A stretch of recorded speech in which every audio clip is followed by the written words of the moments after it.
sermon in itself, isn't it? We're talking about stuff. And stuff in my family has a very close relationship. We love stuff in my family. I had a crazy aunt, my great aunt Marjorie. She's not with us anymore, but she lived in Carleton Place, and she worked for the government, and she was single her whole life. And Aunt Marjorie collected stuff. She came out of the Great Depression, and she kind of picked up the habit of, when you see something on sale, buy it. She had diapers. Even though she never had children, she bought food and all those kind of things. And kind of the older she got, the kookier she got. And so this went on for years and years and years, and her house became so full, you couldn't go from the front of the house to the back of the house without going outside. Because there was refrigerators, pianos, all kinds of bags of groceries, all those kind of things. In fact, when my Aunt Marjorie moved out and went into a home, you know those big industrial-sized dumpsters? It took 6 of those to get rid of all her stuff.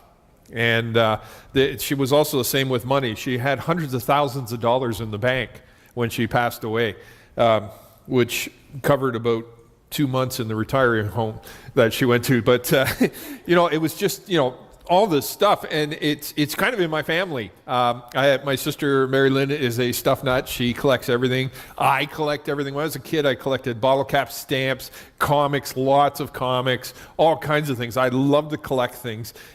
Part of the nature in me to get a bunch of people together and herd also applies to stuff as well as people.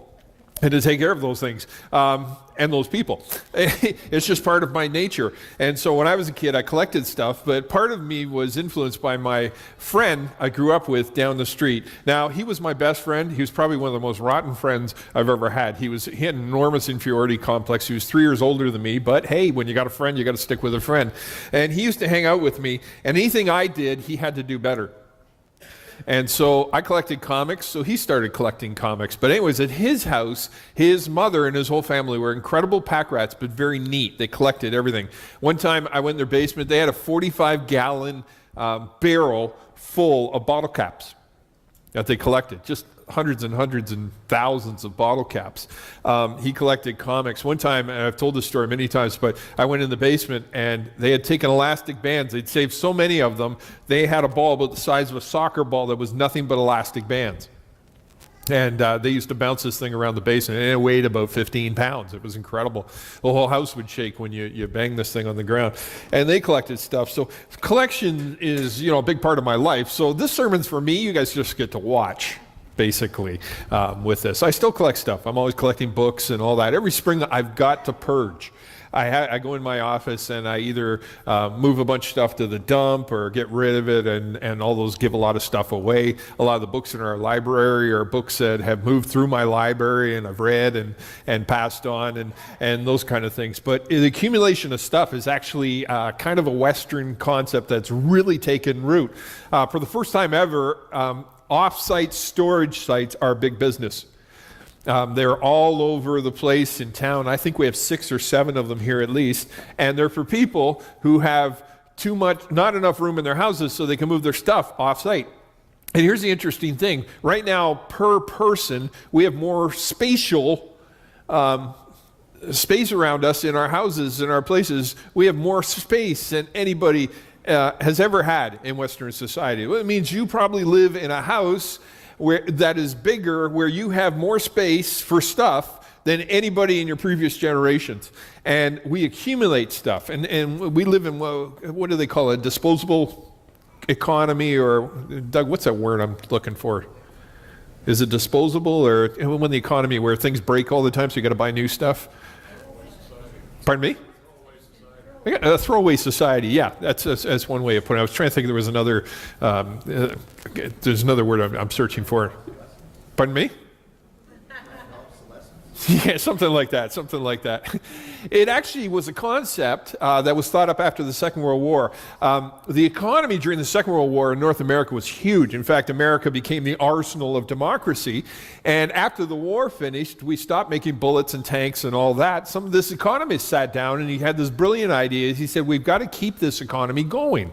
So how do we keep it going? Well, I have an idea. He said, right now we make stuff that lasts forever. And we make a fridge that lasts 30 years. Let's instead make things that last 10 years or 15 years, and that way we can keep producing them and making them over and over and over again. And so right now, a lot of the things we have, like what's the lifespan on a phone now? Is it 2 years? Like they become outdated. So, and 1 year, you got the S1, 2, 3, 4, 5, and they're at the 6 right now, and it's got the curved screen if you want to pay an extra $100 or whatever. iPhone, what's the iPhones at now? 6? Yeah, 6. BlackBerry, where are they at? They never changed. They're still with the same one. Is that right? Or your iPad or your laptop or everything is disposable. And a lot of times things are cheaper, but they should be cheaper because they're disposable. But what the economy does to keep going is to get you buy the same thing over and over and over and over again. Cars, 5 years, things start falling off on them.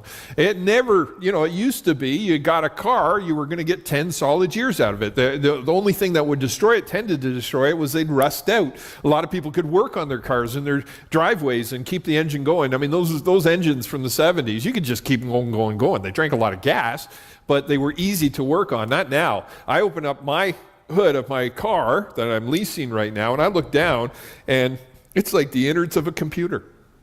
Realize there's wires everywhere, and wires for all kinds of things. In fact, when we got our new car this January, we actually got the model down because we were so concerned because there was so much stuff on the new model. There was like 30 things that could go wrong that would prevent you from even getting in your car. There's no keyholes, there's no nothing. A lot of you have these cars, right? You just walk up to them if you're in proximity with a key. You just get in, press a button, it starts, and all those kind of things. There's no keyholes. If your car, if somehow something runs out of batteries, you're toast. You can't get into your car. And you when they come to get it, it's not just a tow truck anymore. It's a computer programmer has to come and, reset these things and all those kind of things. If you lose your key, it used to be you just got another key to cut. Now, if you lose your key, it costs you $275 to get another one because there's all kinds of little chips and programming and all those kind of things in it. We live in a stuffed society. And the problem with the stuffed society is we are buying, eating, working, stressing ourselves to death in our society. Most of us in this room will die because of our diet or our lifestyle or our stress or all these kind of things, because just like Scrat, we're running all the time to accumulate things. So when I talk about a concept of stuff, first of all, I'm not going to make you feel guilty today, because if anybody should feel guilty, it's me. I collect stuff like crazy, okay?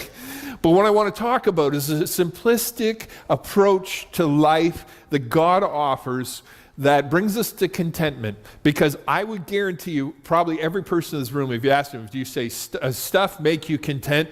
All of us would want to say no. But we still buy stuff. And a lot of times we buy stuff we don't need because it makes us feel good. We get that little thrill. And what that little thrill does is helps us get through the day. But the contentment God offers, it lasts much longer.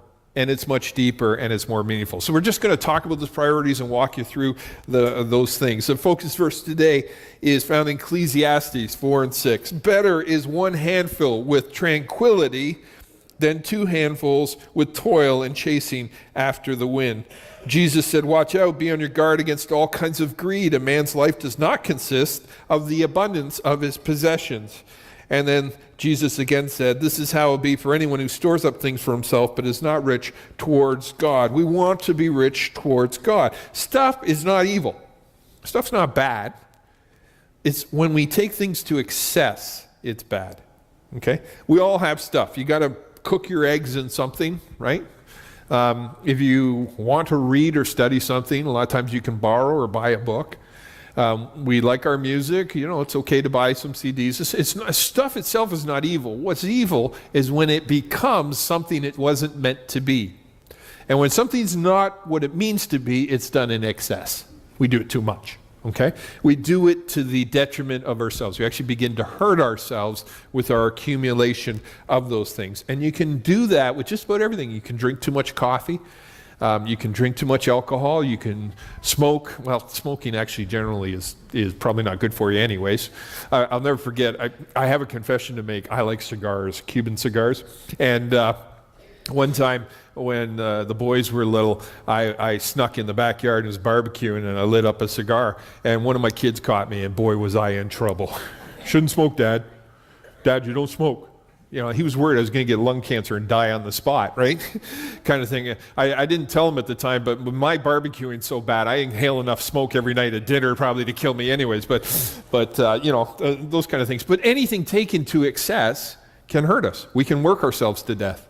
We can stress ourselves to death. We can sleep ourselves to death. We can have the absence of stress so much in our lives that we lose our meaning and our purpose and can depress ourselves and actually shut down our own bodies. There's all kinds of studies in this stuff, and it's big business right now. It really is. So what does one handful mean? First of all, I typed this first sentence, 2 sentences at 4:30 in the morning. I apologize, but I was inspired. The first one, a message is timely for our time when stuff is overwhelming us. That sentence really doesn't mean anything. It's not coherent, but what it means is this is a timely time to talk about stuff, okay? Second one, here's the word time again. This is a lesson you'll learn one way or the other in time. Apparently I was very cognitive of the time when I was writing that, okay? This is something we all learn. Most of us come to this realization that stuff doesn't meet our needs. A lot of times it happens during a loss. You know, we have a friend die, or, you know, someone we really love moves away, or we go through, our kids move out, or anything like that. And what do? We turn to stuff to try to feel better, and it doesn't work at that time. And then we suddenly realize, you know, there's things more important than my stuff. I thought this was making me happy, but now that I've lost this person, or I don't have this opportunity, or I'm not doing this anymore, I feel a hole in my life.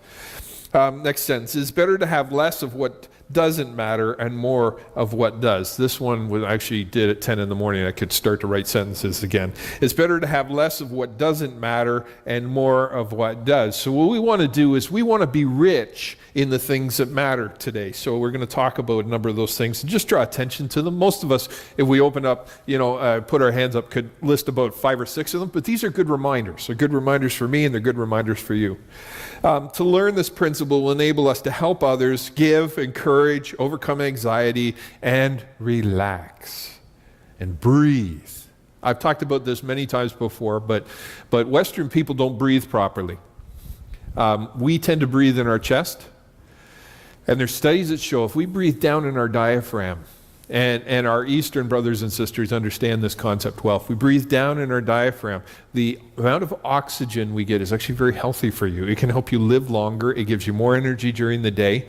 But because we are kind of stressed out, and when you're in anxiety, you breathe shallow, so you breathe in your chest. So a lot of us, we go, man, I'm so tired all the time. Why am I so tired? When in reality, to sit or to be cognitive of how you breathe and to take deep breaths right down. You can put your hand right here and push out. Push out. Is it hard to push out? That's because your diaphragm isn't in shape. But when you breathe, you should feel that swell out. Okay? And that's a deep breath. And the oxygen you're providing your body when you breathe down deep, about 5 or 6 of those a minute, is better than 3 cups of coffee as far as giving you energy. Interesting, eh? This is why people that walk so much, you know, are healthy. Because when you walk, you have to breathe a little deeper. You keep moving, and it's kind of a natural thing. So work on your diaphragm. Singers know this when they perform. I remember I took singing lessons once because I was doing some leading and worship, and my voice is workable. I remember on internship, the pastor was saying, Scott, you have a good voice. You don't have a great voice, but you have a good voice. Do what you can with it. So I went to this guy, and the first lesson he did is he put his fist here, and he said, push out. And I pushed out. It was really hard. He said, this is where you have to learn to breathe to be able to sing properly. So he, a number of times, would have me, you know, do notes while he had his fist on my stomach where I had to push out with a note, and that's how you project. Speakers, gifted speakers, learn this principle. People talked about years ago, someone stumbled into a side room. Pierre Elliott Trudeau was there, and he was practicing. And this is how he used to practice before a speech. He would say, Old MacDonald at the top of his lungs. Old MacDonald had a farm. E-I-E-I-O. He was learning to pronounce his vowels, so when he got up and spoke, he could project easier. Or maybe he was just weird. We don't know. Anyways, we're about to find out from the second generation, right? Okay, so what is better? First of all, we need to define what matters most. And like I said, most of us know this, but good reminder. My relationship with God matters most. What is that verse in Malachi? Walk humbly with our God. Live justly, love mercy, and walk humbly with our God. These are the things God has asked us to do. My family. And today, family can mean one of many things. Many of us are blended families. Many of us, our family is our friends, many of us. But you need a tribe. You need a herd. You need somebody to walk with. We are communal beasts. We're not lone wolves. We are people that work in herds. We are more the antelopes, okay? And we need to be in community together. The body of Christ, Jesus compared it to sheep. A couple things I know about sheep. One is they're incredibly stupid. And secondly, they're very helpless on their own, okay? So I'm basically saying you're stupid and helpless on your own. No, I didn't mean that. Just those analogies, we need each other, need to press into each other. We're also fluffy and cuddly and all those kind of things, so feel better about that. We want to make a difference in our world. We all long to make a difference, to have a purpose, to change our world or make it better. We all long for that. Showing God's love to others. Right now, KCC, all these things go on behind the scenes, but we want to draw your attention to them. Right now, we're doing an enormous marketing study of Canadians and how people think in our society and that. Why? Because we want to show the love of Jesus. Too often, many people who are in churches look at how society is going and they go, oh, it's bad, it's not like it used to be. Everything's going, it's just a horrible situation. Bad, bad, bad, bad, bad. And then we realize that every generation and every society comes with its challenges and its strengths. And what I have learned in the time of ministry and as a follower of Jesus Christ is to love those differences and to look at them and say, God, what are the opportunities right now? What are you speaking to people's hearts about who don't know you? And how can I show love to them? In that. And many of you are as a result of that approach. Many of you, this is your first church experience, or you've come back to church and all that, and you come here and you go, this is really cool. I really like this. Well, this just didn't happen. A group of people grumpy group of people came out of a church, a group of us, and we sat down and we said, Jesus, we want to give our church to you. We want people who don't know Christ to come and to find out about you. We don't want to put barriers up. We want to open doors. And many, like the Potters, the Schultzes, the Wheelers, the DeHaans, the Plumleys, all these people have been here years, of homes, been here years and years and years, committed to that purpose so that there's a place for you. That matters to God. My church, a time where we're talking about spirituality is an individual thing. It isn't really. The church is meant to be a collective. We're stronger together. We cannot serve God effectively just on our own. We need each other, and that's an important and should be a priority. Overcoming an addiction, the things that drag us down. Maybe it's to stuff. Maybe it's to alcohol. Maybe it's to marijuana. Maybe it's something. You have an addiction that needs dealing with. We learn wisdom. That's important. Book of Proverbs, over and over and over again. Pursue wisdom. Speaking to the young people in Israel, pursue wisdom, follow these things, treasure them as gold, over and over and over again. It's repeated about 30 or 40 times in the early chapters of the book of Proverbs. A fantastic book.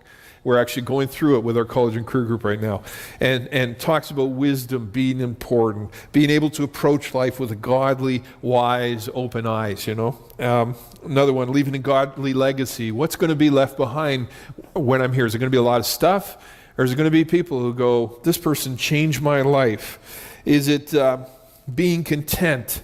Being happy and content. So few of us are happy, really happy. Happy people. So few of us, we carry burdens around and backpacks and those kind of things. Being content or seeing the Maple Leafs win the cup, which is really important. Define what matters least? Having a leather sofa. It's nice, but it's not going to change the world if we don't have one. My make and model of car. I love my new car. I really do. I really love it. But it's not what makes me significant. Number of Twitter followers I have. The square footage of my home. Actually, when you have a lot of stuff, the square footage of your home really shrinks very quickly, doesn't it? We should give two numbers. This is the square footage of my house, and this is the square footage I can actually walk on, right? I have 3,000 square feet, but I'm good for about 600, because I have stuff everywhere, right? The kind of phone I have, Scotty drew our attention. How many people are Apple people? How many are Samsung? How many of this? How many of that? The clothes we wear. Clothes especially. It just, they change so often. I'm not talking about styles, but just clothes are made to wear out very quickly, especially ladies' clothes. I do the ironing in our house, and I think they know men don't like shopping because stuff seems to last a little longer. But my wife's stuff or any of the girlfriends or anything like that, I'm fixing stuff or I'm ironing stuff, and I'm like, this is like going to fall apart in my hands. It's incredible. A lot of this stuff, say it's not tough stuff, and a lot of it doesn't make any difference about who we are or people we know who are famous. It's not what you know, it's who you know. It can be very effective if you want to borrow $5, but doesn't eternally mean a whole lot. So how do we be content? Just 3 very quick things. We have to let go of what doesn't matter. The idea we cut back, throw out, and turn off. Cut back on our excess spending, collecting, eating, stressing, surfing the net. Well, a lot of times when we become familiar with the things that are hurting us, the stuff that we have in our lives, we can develop healthy habits to overcome it. So cut back. Look at limiting the things that are hurting you. If you find you're eating too much or snacking too much at night, when you're grocery shopping, deliberately don't buy bad stuff that you can snack on at night. Get vegetables or all those kind of things. The Carvists, they have those Fitbit things they put on their arms. If you have more than 10 calories, it zings on you or something as old or whatever kind of thing. Develop healthy habits, train you to feel good. The thing about healthy habits is they don't feel good at first. When you're eating right, it doesn't feel good at first. There's a reason why diet has die in it. How's your diet going? I'm dying, right? But here's the thing. Afterwards, you feel good. All of a sudden, you have more energy, and you feel good, and you're healthy, and your clothes fit. All those kind of things. Throw out as if your life depended on it. Okay, what is it? A lot of us have 2, 3, 4 of things that we really just need one. Ask this question about some of your stuff. If this disappeared, how many years would it be before I said, boy, I wish I had that? And if it's, here's this literally happened in our household. One thing we have is a food processor for cutting up things, and we use it about once every 6 years. So I finally got tired of it, so I moved it into storage. And I moved into storage 3 days later. My wife goes, where's the food processor? I need it. I was thinking, it was at the back of the cupboard. I thought you didn't even know we had a food processor, but here we are and we need it. And I had to make scalloped potatoes and cut everything by hand. Turn off. Addictive apps. I love Candy Crush, but it's got to go. Your phone, turn off your TV, your laptop, your music. Learn the art of silence. Christianity throughout the ages has practiced the sense of silence and solitude, the idea of stopping and breathing and drinking in God. Many people in Western society don't do this at all, and you need it. You need it. It's a very healthy thing. A really interesting study recently. Scientists, for years and years and years, worked on reason. So they said, okay, if I can't taste it, touch it, feel it, hear it, or smell it, it doesn't exist, right? And that's kind of a practical approach to science. And science and politics, particularly, has really moved into the environment the last few years. It seems like politicians, scientists, groupies, cafe, latte sipping, Birkenstock wearing, tree huggers are all into this now. It's a big business right now, the environment. And scientists about 20 or 30 years ago started getting real spiritual. And the reason they got spiritual is they really embrace the environment. When you embrace environment, you go camping. And when you go camping, and you're out in nature and it's kind of quiet, you start asking questions. Questions are very dangerous. Why am I here? What is my purpose? Who am I? And all of a sudden, many scientists, some in unhealthy ways, but many scientists are kind of like, I need a meaning, I need purpose, I need God, right? And so now, many scientists are not as practical as they are, spiritual in a sense. Like I said, it may not be Jesus they're finding, but they're finding something out there, and they realize a need for something spiritual. So how do I fight for what is right and what does matter? Health. Look for ways to relationally, physically, and spiritually become healthy. Relationships we have with God, those are things that are important. Who do you each day meet with, look in the face, and say, how are you? Westerners are very uncomfortable with eye contact. You know that? A lot of people are very uncomfortable with eye contact. There's very rarely we look deeply into somebody's eyes and say, how are you? I don't do it with Kevin because it's just weird. But, to be able to see and connect and all those kind of things. We learn at a young age when we're infants.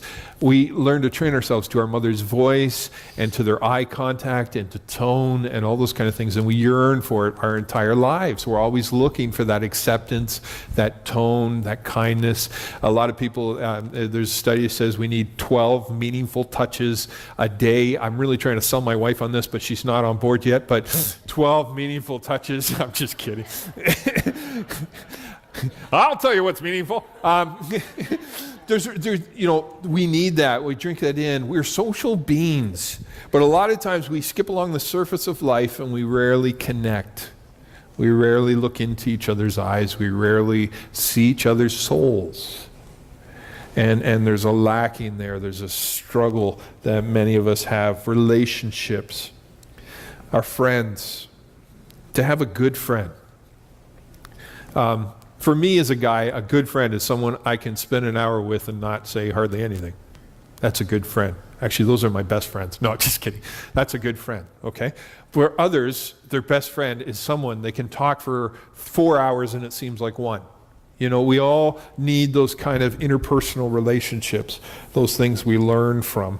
Margin in our lives. I remember John Ortberg wrote a book on this, one of my favorite authors, and he was having a time where he was feeling very spiritually dry, and he was just uppity all the time, and he contacted a friend of his who's one of these people that runs spiritual retreats, and he said, I really need help. What should I do? I'm really stressed in that. So he described his lifestyle for a while to his friend, and his friend said, I know what you need to do. He said, you must ruthlessly eliminate hurry from your life. And John Ortberg said, that's great, what else? And his friend, wait.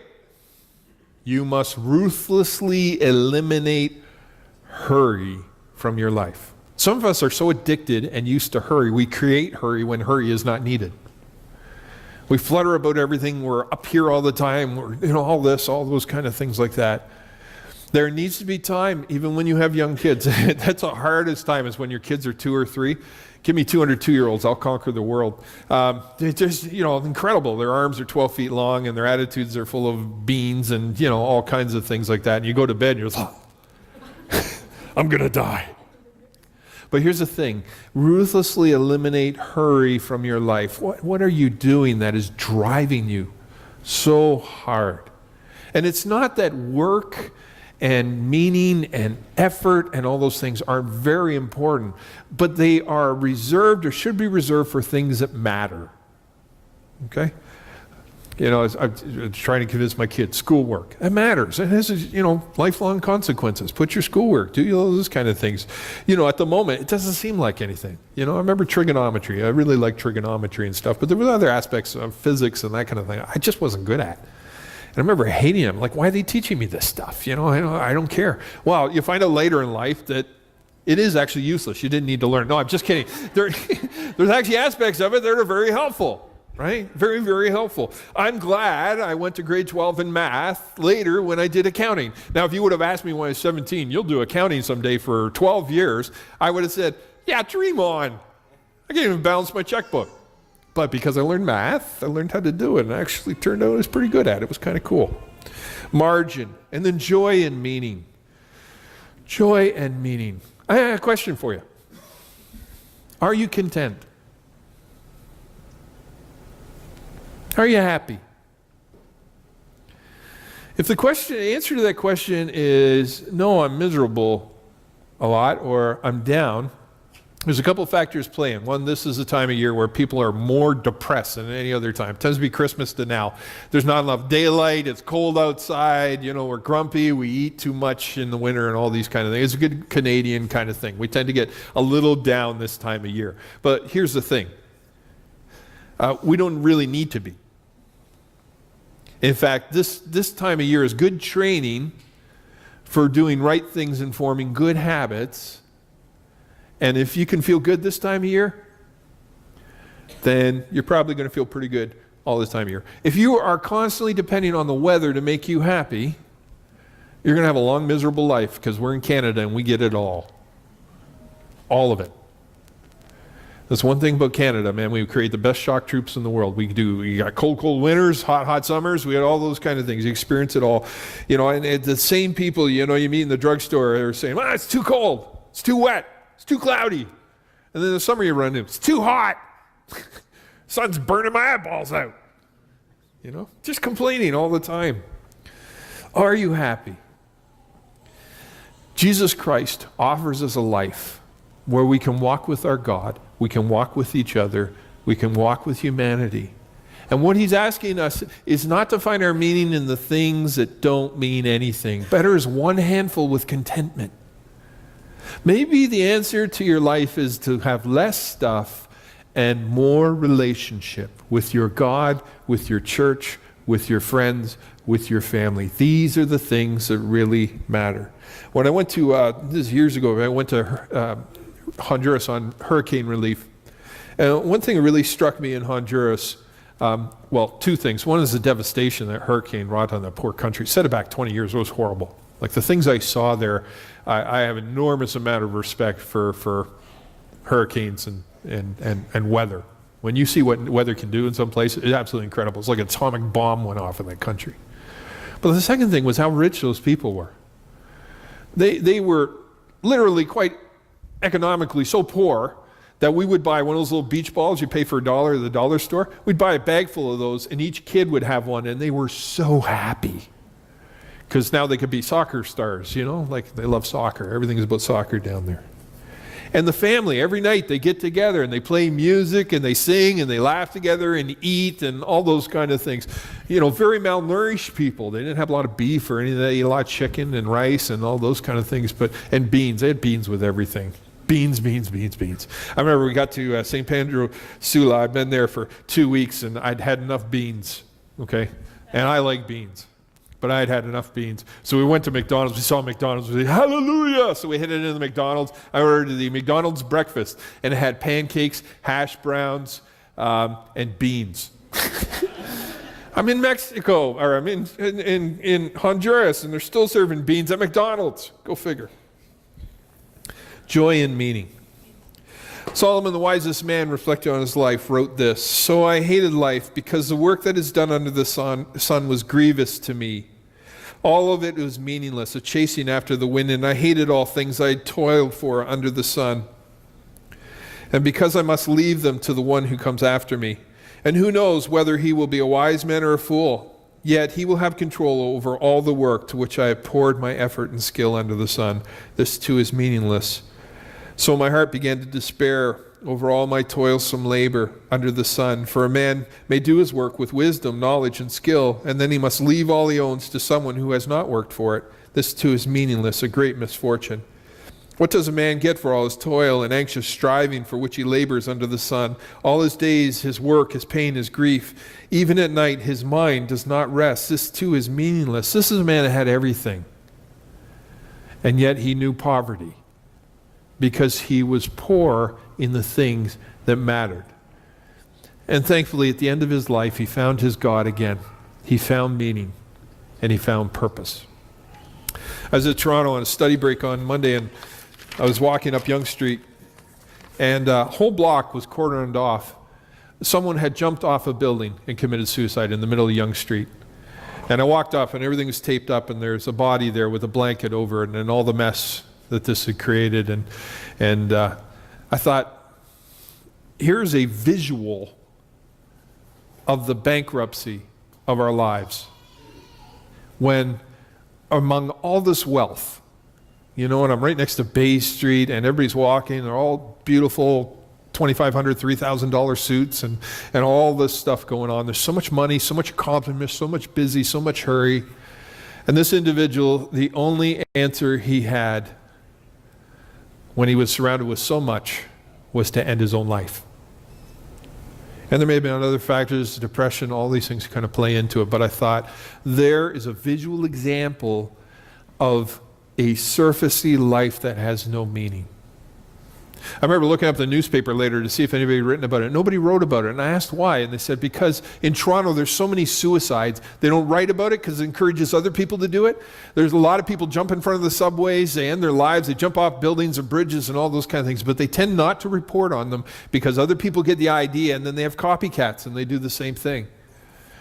And so they don't report a lot of times on suicides, but they happen. And I'm thinking, there's somebody surrounded one of the wealthiest cities in the world, has all the stuff, and yet he ends his life. And I think, who knew this guy? Who did he know? Who did he love? Who loved him? If he's in eternity right now, what has he left behind? What legacy has he left? Where is he? You ask all these questions, and it's hard. It really is. But you are not in that place. You have an opportunity. You have an opportunity today to focus on what's good, to focus on the right things, breathe deeply in life, love those around you, and ask this question: are you happy? Are you content? Happiness is not in the accumulation of things, but in the depth of love we have for other people. A sociologist once defined that poverty is not the absence of goods, it's the absence of relationships. Ask this question right now. If you were to have your house burned down, do you have somebody in your life you could go and stay with? And the question's no, you are poor. In fact, a lot of times if you study people who are in poverty, who live on the streets, a lot of times those things, sociologists tell us it's not that they don't have access to money, it's because they have no friends. They have nobody. I remember a sermon writing once at Mr. Green Jeans at Upper Eaton Center. I looked down outside. They had a soup kitchen outside the Anglican church there where people come at lunch and have a soup kitchen. And there were about 30, 40 people. And the thing I noticed is every single one of them had 8 or 10 feet around them. And they all stood. It was almost like a shape where everybody had the same amount of space. Nobody was huddled together. It was freezing. Nobody was talking to each other. They all just stood out there in their space. That is poverty, right? So I've made a lot of challenges today. In Christ, we can be happy. Remember the things that really matter. And that's all I got to say about that. I'm going to ask the basket people to come around. They're going to pass the baskets. There's ones you take stuff out of, they go first. And there's ones you put stuff in. If you're our guest here today, do not feel obligated to give. We want our service to be a blessing to you. But please, grab one of the gift bags. There's chocolate in them. There's a Starbucks card. There's a little book in there, which is fantastic. And please come back again. You are among some of the greatest people to be in relationship with here in this church. They really are. They're nice people. They're a little crazy, but they're nice, okay? And a community is what you need. And this definitely offers it, and an opportunity to know God. After the outies go around, the innies come around, and the innies are the ones you put stuff in. So if you give, or if you fill in the low card, want to be in our mail list, anything like that, just put it in the second group of baskets. While we're doing that, I have a quote show I want to show you.